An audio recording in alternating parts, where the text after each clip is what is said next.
భారతదేశంతో పాటు ఆంధ్రప్రదేశ్ కూడా ప్రపంచ వేదికపై వెలుగులీనుతోంది. విశాఖపట్నంలో ఏఐ డేటా సెంటర్ ఏర్పాటు చేయాలన్న గ్లోబల్ ఐటీ దిగ్గజం గూగుల్ నిర్ణయం ఒక్కసారి ప్రపంచ దేశాలన్నీ ఆంధ్రప్రదేశ్ వైపు తలెత్తి చూసేలా చేశాయి. దాన్ని బాహుబలి ఒప్పందంగా పేర్కొనవచ్చు.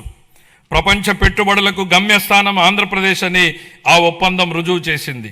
గౌరవ ముఖ్యమంత్రి చంద్రబాబు నాయుడు గారి సమర్థ నాయకత్వం, మరి యువ నాయకుడు గౌరవ మంత్రివర్యులు శ్రీ నారా లోకేష్ గారి విశేష కృషి వలన ఇది సాధ్యమైంది.